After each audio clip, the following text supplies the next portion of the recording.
संख्याओं का मतलब क्या है? परिमेय संख्याएं और अपरिमेय संख्याओं के योग को क्या बोलते हैं? वास्तविक संख्याएं। परिमेय संख्याएं प्लस अपरिमेय संख्याएं। अपरिमेय संख्याएं, परिमेय और अपरिमेय संख्याओं के योग को क्या बोलते हैं? वास्तविक संख्याएं। वास्तविक, परिमेय और अपरिमेय संख्याओं के योग को बोलते हैं वास्तविक संख्याएं। और इनको प्रदर्शित किससे करते हैं? प्रदर्शित आर से। प्रदर्शित किससे करते हैं? आर से। यहां तक सबके समझ में आ गया? अब एक चीज का ध्यान देना हमें शुरू से, प्राकृत संख्याएं। प्राकृत संख्याओं को किससे लिखा था हमने? सबसे पहले कौन संख्या थी? प्राकृत संख्याएं। किससे लिखा था? एन से। उसके बाद में कौन सी थी? पूर्ण संख्याएं। किससे लिखा था? डब्ल्यू से। उसके बाद में कौन सी थी? पूर्णांक संख्याएं। किससे लिखा था? आई से। उसके बाद में कौन सी थी? परिमेय संख्याएं। किससे लिखा था? क्यू से। उसके बाद में कौन सी संख्या आई? वास्तविक संख्याएं। किससे लिखा था इनको? आर से। अब एक चीज का ध्यान रखना, प्राकृत संख्याएं कहां से स्टार्ट हो रही थी? 1 से। 1 2 3 4, ठीक है। पूर्ण संख्याएं कहां से स्टार्ट हो रही थी? 0 से। इसका मतलब क्या हुआ? पूर्ण संख्या में सभी प्राकृत संख्या सम्मिलित थी और 0 क्या था? एक्स्ट्रा था। इसका मतलब क्या था? प्राकृत संख्याओं से पूर्ण संख्या क्या थी? बड़ी। और खुला मुंह कितना आना चाहिए? बड़ी की तरफ आना चाहिए। तो ये खुला मुंह बड़ी संख्या की तरफ आ गया। यहाँ तक समझ में आ गया? अब आगे देखिए, पूर्णांक संख्या में क्या था? पूर्ण संख्या थी प्लस नेगेटिव मान और थे, यानी कि पूर्ण और नेगेटिव दोनों मान थे। तो ये क्या, इसका मतलब क्या हुआ? पूर्ण संख्याओं से पूर्णांक संख्याएं क्या थी? बड़ी। तो खुला मुंह बड़ी संख्या की तरफ। फिर क्या हुआ? परिमेय संख्याएं। तो परिमेय संख्याओं में क्या हुआ? सभी पूर्णांक संख्याएं सम्मिलित थी और एक्स्ट्रा भी थी कुछ संख्याएं। तो पूर्णांक संख्याओं से बड़ी कौन थी? परिमेय संख्याएं। अब परिमेय संख्याओं से बड़ी कौन सी है? वास्तविक संख्याएं। क्यों? क्योंकि देखो, वास्तविक संख्या में परिमेय प्लस अपरिमेय दोनों संख्या सम्मिलित है, जबकि परिमेय में केवल एक ही थी परिमेय। तो सबसे बड़ी संख्या कौन सी हुई इनमें? सबसे बड़ी संख्या वास्तविक संख्या, उससे छोटी परिमेय, उससे छोटी पूर्णांक, उससे छोटी पूर्ण और उससे छोटी प्राकृत। यानी सबसे छोटी कौन सी होती है? प्राकृत। और सबसे बड़ी कौन सी होती है? वास्तविक संख्या। यह ध्यान रखना। इसमें भी कई बार क्वेश्चन पूछा जाता है। यह क्रम आप ध्यान रखना। यह क्रम क्या होता है? ये अब एक क्वेश्चन लिखवाता हूं इससे संबंधित, जो क्वेश्चन आता है।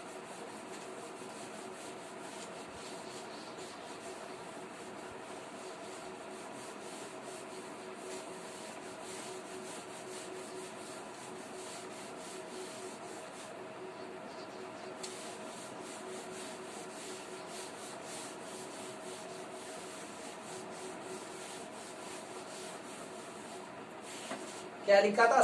सबसे छोटी प्राकृत, उससे छोटी पूर्ण, उससे छोटी पूर्णांक, उससे बड़ी उससे सबसे छोटी प्राकृत, उससे बड़ी पूर्ण, पूर्ण से बड़ी पूर्णांक, पूर्णांक से बड़ी परिमेय, परिमेय से बड़ी वास्तविक। तो प्रश्न लिखिए, निम्न में से कौन सा सही है? निम्न में से कौन सा सही है? ऑप्शन नंबर 1 में लिखिए, एन बड़ा डब्लू बड़ा क्यू बड़ा आई। ऑप्शन सेकंड में लिखिए, एन बड़ा आई बड़ा क्यू बड़ा डब्लू। ऑप्शन थर्ड में लिखिए, एन बड़ा डब्लू बड़ा आई बड़ा क्यू। ऑप्शन फोर्थ में लिखिए, एन बड़ा क्यू बड़ा आई बड़ा डब्लू। तो निम्न में से कौन सा सही है? तो इस चीज का ध्यान रखना। पहला पॉइंट देखिए, एन किससे बड़ा है? डब्लू से। ये चीज तो सही हो रही है, एन डब्लू से बड़ा है। सॉरी, एन से बड़ा कौन है? डब्लू। ये चीज तो सही हो रही है, एन से बड़ा डब्लू। अब डब्लू से बड़ा क्यू, ये भी सही है। डब्लू से बड़ा क्या होता है? क्यू होता है, सही है। लेकिन ये क्या दिया? क्यू से बड़ा आई। तो क्यू से क्या आई? छोटा है, क्योंकि खुला मुंह क्यू की तरफ और बंद मुंह किधर है? आई की तरफ। तो क्यू से आई छोटा है। इसका मतलब ये क्या हो गया? गलत। दूसरा पॉइंट क्या है? एन से बड़ा आई। तो एन से आई बड़ा है, ये तो सही है। अब आई से बड़ा क्यू, आई से बड़ा क्यू, ये भी सही है। लेकिन फिर क्या कहा इसने? Q से बड़ा W। तो देखो Q से छोटा है W, क्या है Q से छोटा है, इसका मतलब ये भी क्या हो गया गलत। ये देखिए N से बड़ा Q, N से बड़ा है Q, ये तो ठीक है। Q से बड़ा I, अब Q से छोटा है I, तो इसका मतलब ये भी क्या हो गया गलत हो गया। अब बचा ये तो N से बड़ा W, N से बड़ा W सही है, W से बड़ा I, W से बड़ा I सही है, I से बड़ा Q, I से बड़ा क्या है Q, इसका मतलब ये क्या है सही। तो ऑप्शन थर्ड क्या है राइट आंसर। आगे समझ में, ऑप्शन थर्ड क्या होगा राइट। अब ये तो होगी मेन संख्याएं जो क्या थी। अब इन संख्याओं में कुछ संख्याएं और है, उनके बारे में जानकारी लेते हैं जो कि बहुत ज्यादा महत्वपूर्ण है।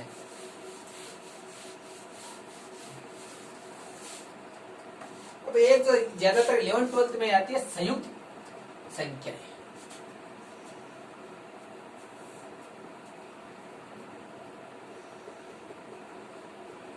संयुक्त मिश्र संख्या या कॉम्प्लेक्स नंबर जिसे बोलते हैं संयुक्त मिश्र संख्याएं। ये ज्यादातर कंपटीशन में नहीं आती, लेकिन 11th-12th में है ये मुख्य रूप से संयुक्त मिश्र संख्या। संयुक्त मिश्र संख्या होती क्या है, जिनको z बराबर x प्लस आयोटा y के रूप में लिखा जाता है, जिनको z बराबर x प्लस आयोटा y के रूप में लिखा जाता है। और इसके दो भाग होते हैं, x को बोलते हैं वास्तविक भाग, x को क्या बोलते हैं वास्तविक भाग, और y को बोलते हैं काल्पनिक भाग, काल्पनिक भाग। आयोटा क्या होता है, इसको बोलते हैं आयोटा, आयोटा एक कांस्टेंट होता है, आयोटा बराबर होता है √-1, आयोटा बराबर क्या होता है √-1। यहाँ तक समझ में आ गई। संयुक्त मिश्र संख्या ये ज्यादा याद रखने की आवश्यकता नहीं, क्योंकि ये केवल 11th-12th में मैथमेटिक्स में जो है 11th-12th में उनके लिए उपयोगी है। ये लिख लिया आपने। इसके बाद में लिखिए सम संख्याएं। सम संख्याएं और विषम संख्याएं क्या होती है, कुछ अलग से पॉइंट डाल लेना। एक नंबर से अलग संख्या है तो सम संख्याएं या विषम संख्याएं। सम संख्याएं, सम संख्याओं को इंग्लिश में क्या बोलते हैं इवन नंबर, इवन नंबर। तो सम संख्याएं होती क्या है, वे संख्याएं जिनमें 2 का पूरा पूरा भाग चला जाए उन्हें क्या बोलते हैं सम संख्याएं। तो वे संख्याएं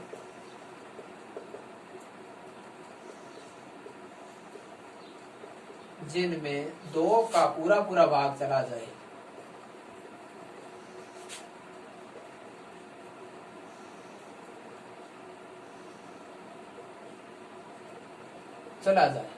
वे संख्याएं जिनमें 2 का पूरा पूरा भाग चला जाए उन्हें क्या बोलते हैं सम संख्याएं। जैसे 2, 4, 6, 8, 10, 23। एक चीज का ध्यान रखना, सम संख्या हमेशा क्या होती है, इसको डायरेक्ट सम संख्या भी लिख सकते हैं या सम प्राकृत संख्या भी लिख सकते हैं। सम संख्या या सम प्राकृत संख्या भी लिख सकते हैं। सम संख्या क्या होती है, प्राकृत संख्याओं का ही भाग होती है।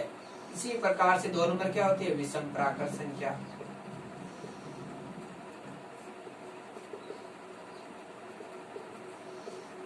जिनको क्या बोलते हैं ऑड नंबर,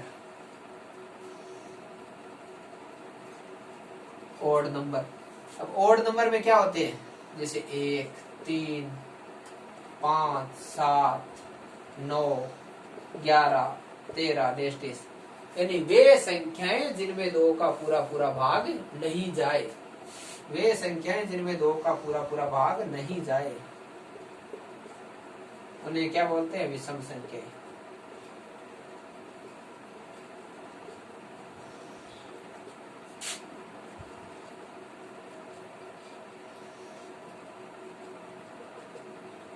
वे संख्या जिनमें 2 का पूरा पूरा भाग नहीं जाए उन्हें क्या बोलते हैं विषम संख्या। विषम संख्या 1, 3, 5, 7, 9, 11, 13 कितनी भी हो सकती है। अब एक आती है भाज्य संख्या। क्या आती है, भाज्य संख्या। भाज्य संख्या जिसको क्या बोलते हैं कंपोजिट नंबर, कंपोजिट नंबर, या इनको यौगिक संख्याएं या संयुक्त प्राकृत संख्याएं भी बोलते हैं। यौगिक या संयुक्त प्राकृत संख्याएं। हाँ, नहीं, संयुक्त प्राकृत संख्याएं 15-20 मिनट और। भाज्य संख्याएं कंपोजिट नंबर, यौगिक या संयुक्त प्राकृत संख्याएं भी बोलते हैं इनको।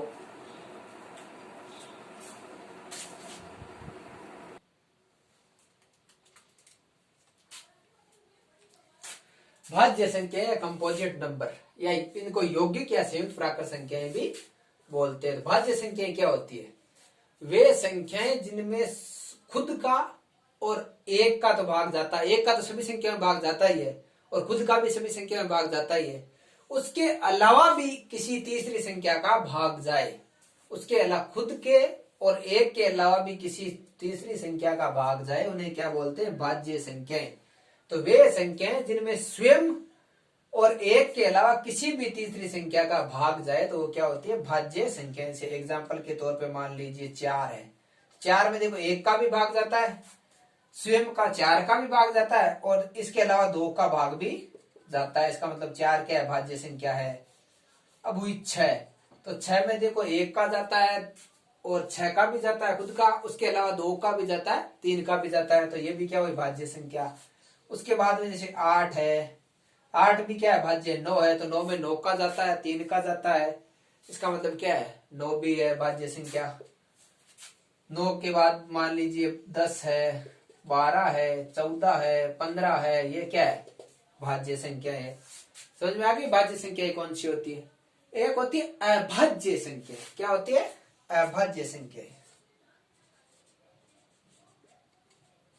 अभाज्य संख्याएं या रूढ़ संख्याएं, इनको क्या बोलते हैं? रूढ़ संख्याएं। रूढ़ संख्याएं या prime numbers, PRIM, prime number. यानी अभाज्य संख्याओं को रूढ़ या प्राइम नंबर बोलते हैं। रूढ़ क्यों कहते हैं? रूढ़ का मतलब क्या है? इनको तोड़ा नहीं जा सकता या किसी संख्या का भाग नहीं दिया जा सकता। जैसे मान लीजिए 2 है, क्या है? 2, तो 2 में देखिए 2 का जाता है, 1 का जाता है, इसके अलावा किसी भी संख्या का भाग नहीं जाता है, तो 2 क्या है? भाज्य संख्या है। 3 भी क्या है? भाज्य संख्या है। 5 भी है भाज्य है। 7 भी है भाज्य। 9 में क्यों 3 का जाता है? इसका मतलब 9 भाज्य है। फिर कौन सी है? 11 है। फिर कौन सी है? 13 है, डेश डेश डेश। यानी अभाज्य संख्याएं कौन सी है? जिनमें खुद के अलावा और एक के अलावा किसी भी संख्या का भाग नहीं जाए, वो क्या होगी? अभाज्य संख्याएं। और भाज्य कौन सी होगी? जिनमें खुद और एक के अलावा किसी भी और संख्या का भाग जाए, वो क्या होगी? भाज्य। अब अभाज्य संख्याओं में नोट लगा के लिखना। अभाज्य संख्या में नोट लगा के क्या लिखना है? 1 से 50 तक, 1 से 50 तक 15 अभाज्य संख्याएं होती है। 1 से 50 तक 15 अभाज्य संख्याएं। कई बार सीधा सीधा प्रश्न पूछा जाता है 1 से 50 तक कितनी अभाज्य संख्याएं? तो 1 से 50 तक कितनी होती है? 15 अभाज्य संख्याएं होती है। 2 नंबर लिखना, 1 से 100 तक, 1 से 100 तक 25 अभाज्य संख्याएं होती है।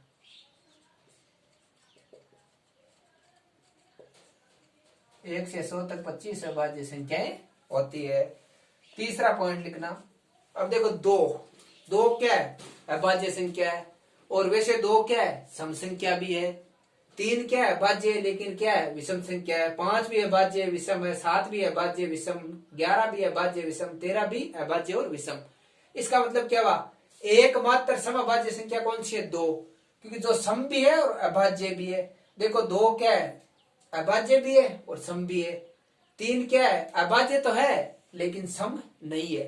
तो एकमात्र सम अभाज्य संख्या कौन सी है? 2। एकमात्र सम अभाज्य संख्या 2 है। और सबसे छोटी अभाज्य संख्या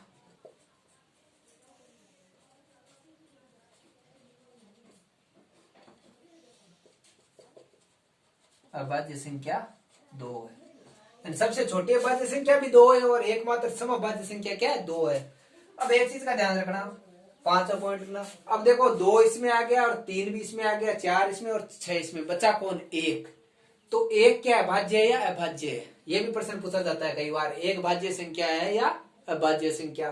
तो हमेशा ध्यान रखना, 1 न तो भाज्य संख्या है और न ही अभाज्य संख्या है।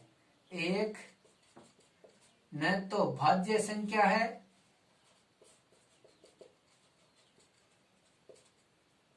और न ही अभाज्य संख्या है।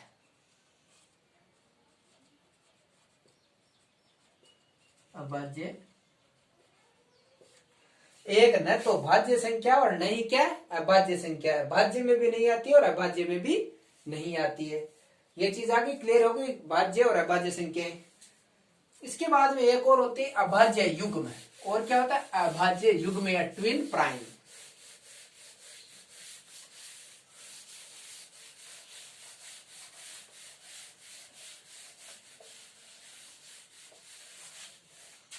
अभाज्य युग्म या ट्विन प्राइम क्या होता है? अभाज्य युग्म या ट्विन प्राइम।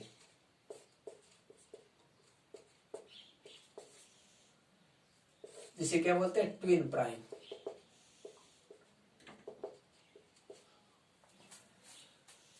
ट्विन प्राइम या अभाज्य युग्म होता क्या है? युग्म का मतलब 2 संख्याएं।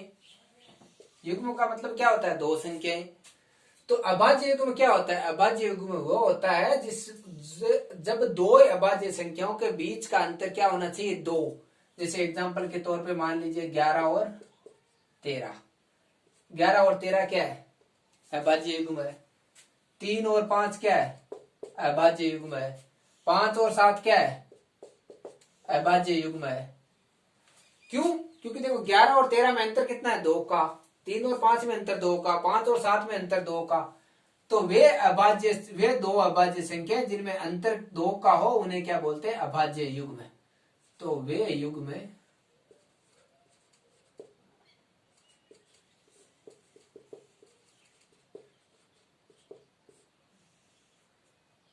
वे अभाज्य संख्याएं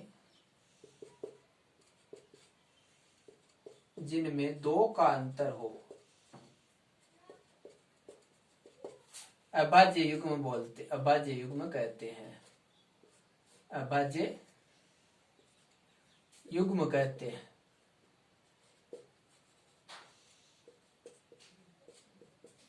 अभाज्य युग्म कहते हैं।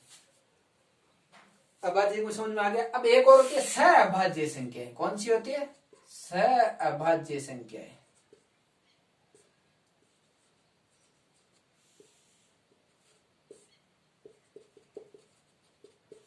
इनको क्या बोलते हैं?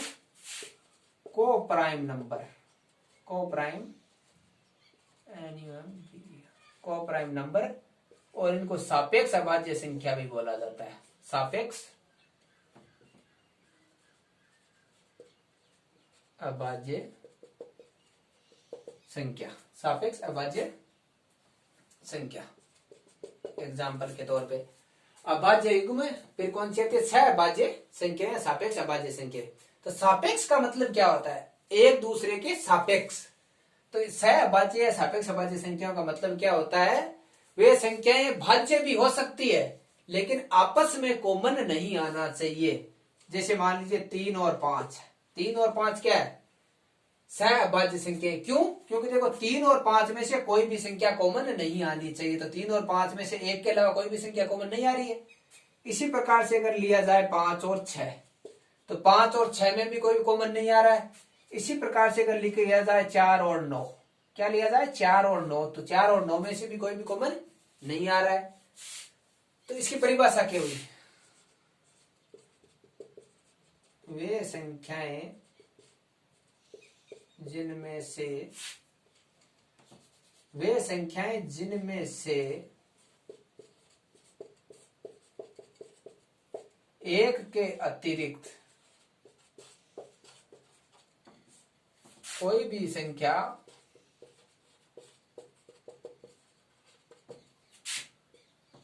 कॉमन, जिसे क्या बोलते हैं हिंदी में? उभयनिष्ठ।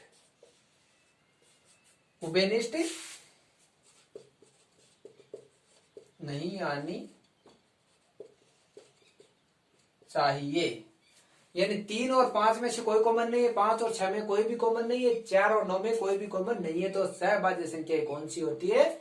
जिनमें से कोई भी कॉमन संख्याएं नहीं आनी चाहिए। अब दूसरी बात, ये दोनों जो सहभाज्य संख्याएं होती है वो दोनों अलग अलग अभाज्य संख्याएं भी हो सकती है। देखो 3 और 5 दोनों अलग अलग अभाज्य है। 5 और 6 यानी एक अभाज्य और एक भाज्य भी हो सकती है। देखो 6 भाज्य और 5 अभाज्य है। दोनों भाज्य भी हो सकते हैं, जैसे 4 और 9 है तो दोनों भाज्य भी हो सकती है। तो सह अभाज्य संख्याओं में दोनों अभाज्य हो सकती है, दोनों भाज्य हो सकती है, एक भाज्य और एक अभाज्य हो सकती है। यहां तक आ गया समझ में? अभाज्य संख्याएं फिर सह अभाज्य संख्याएं। ये चित्र समझ में आ गया? यहां तक भाज्य भाज्य अभाज्य।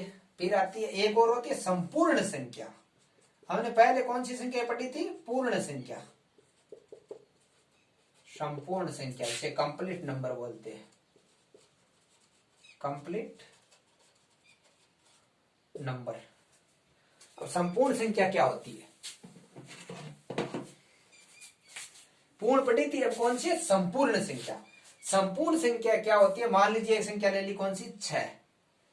तो इसके अपवर्तकों का योग अगर इस संख्या से दुगुना हो, अपवर्तक क्या होते हैं? गुणनखंड। अपवर्तक से बोलते हैं गुणनखंड। तो देखो 6 के गुणनखंड क्या कर सकते हैं? 1 गुणा 2 गुणा 3 गुणा 6। यानी इसका टुकड़े कितने कर सकते हैं? देखो 1 का भाग जाता है, यानी इस संख्या में जिस संख्या का भाग जाए, इस संख्या में जिस संख्या का भाग जाए वो क्या होते हैं? इसके अपवर्तक होते हैं। जैसे मान लीजिए अपवर्तक 1 2 3 और 6 क्या है? इसके अपवर्तक है। तो इनका योग देखो 1 प्लस 2 प्लस 3 प्लस 6 बराबर कितना हो रहा है? 3 और 3 6 और 6 12 हो रहा है। यानी दी गई संख्या के अपवर्तकों का योग उस संख्या से दुगुना हो तो वो संख्या कौन सी होगी? संपूर्ण संख्या। लिखिए इसकी परिभाषा। यदि दी गई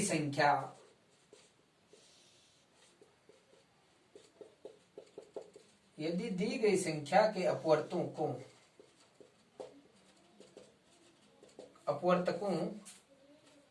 का योग संख्या से दुगुना हो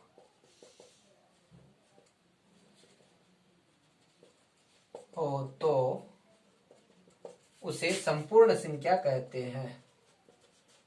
संपूर्ण